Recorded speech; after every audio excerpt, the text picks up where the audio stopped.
दुख में सुमन सब करें सुख में करे न कोई, और जय सुख में सुमन करे तो दुख का ही कोई। तो सौभाग्य उन पुण्यात्माओं का जो यहाँ आए हैं, जिनके ऊपर कोई आपत्ति है। दास यहाँ देख रहा है कि 80% 80% व्यक्ति भक्त श्रद्धालु केवल दुखी ही आए हैं। कोई रोग से दुखी है, कोई और अन्य शोक है उसको, या कोई अन्य प्रॉब्लम उसके ऊपर आई हुई है। तो आपके लिए वो दुख, आपके लिए वो प्रॉब्लम, आपके लिए वो रोग एक वरदान सिद्ध होगा यदि इस मार्ग पर आप डटे रहे। देखो, एक दिन में कोई वस्तु परफेक्ट नहीं होती। बच्चा जन्म लेता है, आपको खुशी होती है, धीरे धीरे बड़ा होता है, 15, 16, 20 वर्ष के बाद जाकर वो कुछ अपना धंधा करने योग्य होता है। इसी प्रकार आप बीज बोते हो। मान लीजिए आपने आम का बीज बोया, उसकी परवरिश की, देखभाल की, पौधा बना, फिर पेड़ बन गया, और पेड़ बढ़ने के बाद फिर उसका फल लगेंगे। इतने फल लगेंगे कि लदपद हो जाएगा, आप भी खा लोगे, रिश्तेदार भी छक लेंगे। ठीक इसी प्रकार आज आपको, जिनको आज मंत्र मिला है, उन्होंने आज ये सत भक्ति रूपी पौधा आपने आज बीज बोया है इसका, और इसकी सिंचाई करना यानी भक्ति करना, दान धर्म करते रहना, मर्यादा रखना, इसकी बाड़ बनाना। बाड़ बनाने का मतलब है मर्यादा रखना, नियम भंग मत करना। धीरे धीरे रे मना, धीरे सब कुछ होए, माली सींचे सो घड़ा, समय आए फल होए। जैसे माली का मतलब है जो उस प्रोसेस से परिचित, उसका विद्वान है, बाग बगीचे लाने वाला।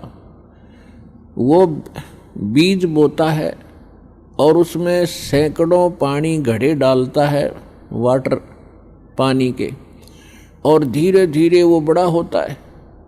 उसको मालूम है, उसको 100% ज्ञान है, वो पूरा उसके ऊपर विश्वास है उसको कि एक दिन ये पेड़ बनेगा। अगर मैं इसकी सुरक्षा ठीक रखूँगा, इसको रोग से बचा कर रखूँगा, और बड़ा होए पाछे फिर देखना मेरे वारे न्यारे कर देगा। तो ठीक इसी प्रकार ये राम नाम का आज ये सच्चा बीज बोया है। आज तक तो आपको आम का नाम लेकर बबूल का बीज बुआ रखा था, और उस बबूल यानी किक्कर की डंडी की आप खूब सेवा भी कर रहे थे। तो बबूल कहता बबूला लगेंगे, आम नहीं लग सकते। भक्ति भी करते थे, ऋषि महर्षि भक्ति खूब करी, जीवन गाल दिए, राज भी त्याग के भगवान के लिए जंगल में जा बैठे।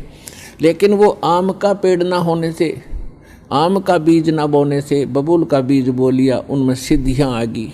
आन उपासना करते रहे, पूर्ण परमात्मा की भक्ति ना करके काल भगवान ब्रह्म या ब्रह्मा विष्णु महेश तक की भक्ति करके उन्होंने बबूल का बीज बो के बबूल ही प्राप्त किया। उदाहरण के लिए हिरण्यकशिपु ने ब्रह्मा जी की साधना करके बबूल का पेड़ बोया, और क्या मिला उसको? सिद्धियां आ गई। ये समझ बैठा कि मैं भगवान बन गया, और कैसा जीवन नाश हुआ उस व्यक्ति का। ऐसे ही रावण ने बबूल बोया था भगवान शिव की भक्ति करके, और क्या प्राप्ति हुई? सिद्धियां होगी, रिद्धि आ गई, सोने के महल बना लिए, आकाश में उड़ जाने की शक्ति आ गई, और कुबद को मारकर सर्वनाश करा के गया। तो पुण्यात्माओं, इसी प्रकार विष्णु जी की साधना करने वाले ये भी शास्त्र विरुद्ध साधना करके अपना जीवन नाश करते हैं, क्योंकि शास्त्र विधि को त्याग कर जो मनमाना आचरण करते हैं उनको न सुख होता है न कोई सिद्धि होती है, यानी सत साधना की सिद्धि, और न ही उनको कोई उनकी गति होती है, जिस कारण से ये भक्ति करके भी अपना जीवन व्यर्थ ही कर गए। तो ये प्रसंग चल रहा है कि धीरे धीरे रे मना, और धीरे सब कुछ हो। आज नाम लिया है, किसी ने 6 महीने हो गए, किसी ने सतनाम मिल गया है, किसी को प्रथम मंत्र मिला है, और किसी ने 10 महीने हुए हैं, किसी ने 1 वर्ष हो गया, किसी ने 2 के। जिन भक्तों को 1 वर्ष से ज्यादा हो गया, 2 वर्ष हो गए हैं, आज उनके सुख सुनना, उनके मुंह का थूक सूख जाएगा अपने सुख बताते बताते। इतने सुख देता है परमात्मा। और कुछ अनजान कहते हैं जी मैं 4 बार आ लिया, गण्या कोई लाभ सा विशेष नहीं हुआ। ये उसके लिए प्रार्थना है कि धीरे धीरे रे मना, धीरे सब कुछ हो, माली सींचे 100 गड़ा समय आए फलो। और दूसरा कारण ये होता है, सतगुरु के दरबार में भाई कमी कहे की ना, अनसा मौज नहीं पावता है तेरी चूक चाकरी मां।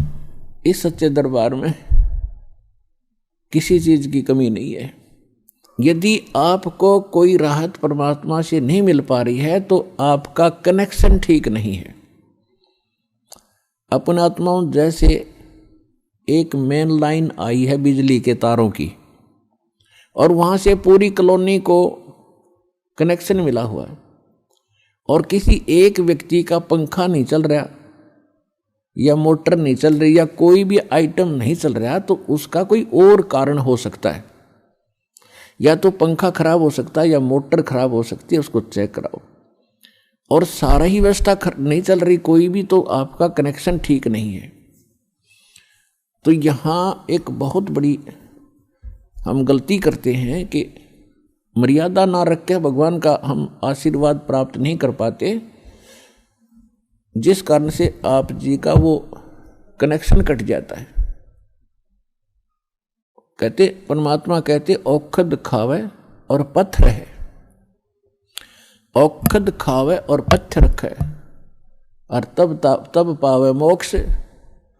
जैसे दवाई लेते हैं, औषधि लेते हैं, तो उसके साथ कुछ परहेज भी होते हैं।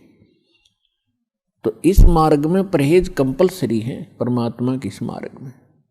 और परहेज वही हैं जो हमने वैसे ना करने चाहिए। बीड़ी, शराब, मांस, तम्बाकू, अन्य देवताओं की पूजा, ये तो वैसे ना करनी चाहिए। बताओ और परहेज क्या है? तो इस करके ये तो अवश्य रखने ही पड़ेंगे यदि आपने भगवान से लाभ लेना है और मोक्ष प्राप्ति करनी है। तो कहने का भाव ये है कि नाम जिन्होंने ले लिया, धीरे धीरे सब काम होंगे। थोड़ा समय दो दाता को, इतने उतावले ना हो। जैसे एक कहता है जी मैंने नाम लिया, मेरा सारे सुख हो गए, तो इसके। और दूसरा कहता है जी मैं 4 बार आ चुका हूँ, अभी तक विशेष राहत मिली नहीं है। पुण्यात्माओं, ये परमात्मा का मार्ग है। इसके लिए आपने ये ध्यान रखनी पड़ेंगी जो बातें दास बता रहा है। अब जैसे किसी का कोई रोगी है और उसको एक्सीडेंट हो गया किसी का, और उससे ब्लड निकल रहा है, रक्त, और उधर से टांग टूट गई, उस पीड़ा भी बहुत घनी हो रही है। तो डॉक्टर सबसे पहले उस स्थान को ऑपरेशन या किसी कारण से ठीक करेगा जहाँ से ब्लड निकल रहा है। अगर उसका ब्लड निकल गया तो नाश मृत्यु हो जाएगी, और वो उस तरफ ध्यान नहीं देगा कि टांग टूट रही है और ये रो रहा है, चिल्ला रहा है कि मुझे पीड़ा है। डॉक्टर इलाज भी कर रहा है और वो ये सोच रहा है कि डॉक्टर का ध्यान को नहीं, मैं मर गया, मेरी तो टांग टूट गई। लेकिन डॉक्टर पागल नहीं है। डॉक्टर पहले देख रहा है कि ये करना आवश्यक है, ये टांग तो बाद में जुड़ जाएगी, इस तरह मरा नहीं गा ये। तो इसी प्रकार आपके जिन्होंने दीक्षा ले ली है और जिनके ऊपर कोई ऐसी आपदा आनी है कि आपकी मृत्यु होनी हो, तो पहले परमात्मा उस मृत्यु को रोकेगा। बाकी संसारिक सुख तो फिर आपका ढेर लगा देगा, आपका जीवन एक्सटेंड हो गया था। तो इस बात को आप ध्यान रखना। यह कोई बालकों का लेख नहीं है, और इतने एक मनुष्य जीवन का मिलना हंसी खेल नहीं है। एक सांस भी मनुष्य जीवन की मिलना आपको बालकों का खेल नहीं है। और ये आपको 100-150 वर्ष एक्सटेंड कर देता है। ये परम पिता, ये पूर्ण परमात्मा है। तो पुण्यात्मा, इन बातों पर ध्यान रखना जो दास आपको गाइडलाइन बता रहा है। तो इस प्रकार जिनको राहत नहीं मिल रही है वो ये ना सोचो भगवान का ऑपरेशन चालू नहीं है, आपके उन संकट निवारण के लिए परमात्मा उसी दिन सक्रिय हो जाता है जिस दिन आप इस ज्ञान को पढ़कर या ज्ञान को सुनकर और हृदय से पुकार लेते हो, परमात्मा हम आपके हो लिए, आपके बगैर मुझे कुछ दिखाई नहीं देता है। और कब बुलाओगे, उसी दिन से परमात्मा आपको अपना मान लेता है, क्योंकि ये आत्मा का साथी है, आत्मा इसका अंश है, चाहे वो किसी धर्म में है, चाहे किसी मजहब में है, या किसी प्राणी के शरीर में है, कुत्ते गधे सूअर के शरीर में है। तो ये परमात्मा उसी दिन से आपको स्वीकार कर लेता है यदि आप हृदय से पुकारते। और जिस समय नाम ले लेते हो फिर तो बातें खत्म हो जाती है कि आपके कोई सुनवाई ना हो या आपके संकट दूर ना हो। उसके लिए यही कारण हो जाता है कि परमात्मा पहले वो संकट टालेगा जो तेरी जान को जोखिम करेंगे, आपको जीवन एक्सटेंड करके फिर धीरे धीरे तेरे सारे आपके सभी कार्य, आवश्यक कार्य जो होंगे सारे ठीक करेंगे। देखो ये भक्ति मार्ग है। यदि आप यहाँ आते हो बरवाला आश्रम में तो आपको सबसे पहले ये उद्देश्य बनाना होगा कि मुझे मोक्ष चाहिए। और जो ये कहते मैं फैक्ट्री लाऊं, मैं मंत्री बनूं, एमएलए बन जाऊं, मेरा आशीर्वाद दे दो गुरुजी, देखो ये आशीर्वाद यहाँ पर आपको नहीं मिलेंगे, क्योंकि ये तो भगवान से दूर करेंगे आपको। और हम ऐसा विष आपको खिला नहीं सकते जो आपका जीवन को हानि कर दे। डॉक्टर ऐसा अनजान नहीं होता।